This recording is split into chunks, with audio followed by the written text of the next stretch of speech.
The Page of Swords combines the elemental energies of earth and air, which on an esoteric level represents a blend of structure and thought.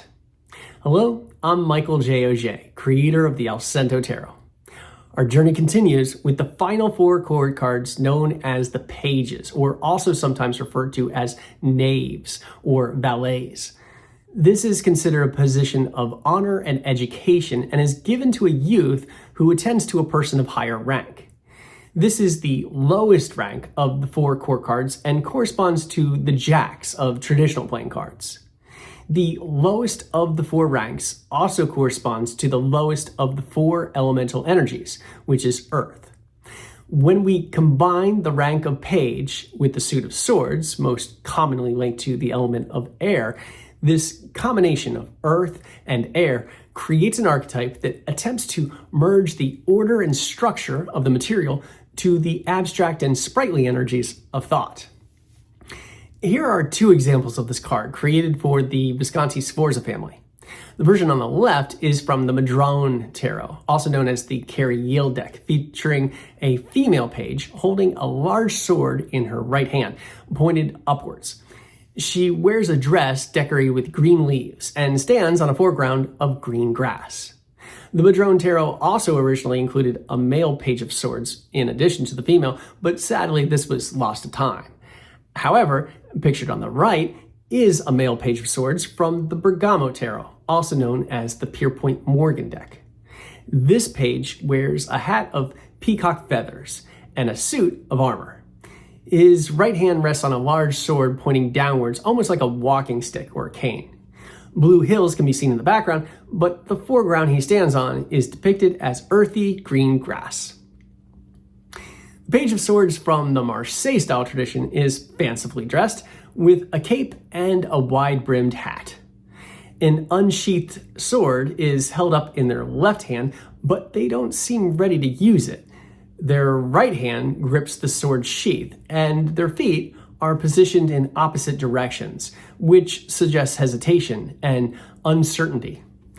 The sword blocks their view of the future, which their attention is turned away from. And they also have a somewhat suspicious-looking expression. This is a personality of someone with keen observational skill, with the wisdom not to place their trust blindly. The Hermetic Order of the Golden Dawn retitled the pages as princesses and saw these cards representing the final force of the Tetragrammaton. Each princess represents the materialized will of the spirit and receives the influences of the king, queen, and prince. The Princess of Swords materializes the thoughts and ideas from the other court cards of the sword suit, so that fixation is brought to the volatile, and order and structure can be created in the physical world. She is clever and skillful, but also aggressive and not one to be crossed. She is depicted as an Amazon figure with waving hair, and her crest is the head of Medusa. She holds up a sword in one hand, and her other hand rests on a small altar with smoke, but no fire. In the Book of Thoth, Aleister Crowley describes her as representing, to some extent, the anger of the gods. And in his Thoth Tarot that he created with the artistic help of Lady Frida Harris, she also stands in front of a barren altar as if to avenge its profanation, and she stabs downwards with her sword. Crowley says that people of this personality type are exceedingly rare, but when they do appear, it is often as children of misfortune. Her face and the face of Medusa that crowns her helmet are turned away from the viewer. If we were to view this, we would be turned to stone, and this represents the materialization of idea. The Golden Dawn described there being white cirrus clouds beneath her feet. However, in the illustration by Harris, these clouds are a violent swirl of dark grays that almost completely obscure a golden divine sky underneath. This princess of the rushing winds is a severe force with the energy of a tornado. The Page of Swords from the deck created by Arthur Edward Waite and Pamela Coleman Smith is depicted swinging an upright sword with two hands.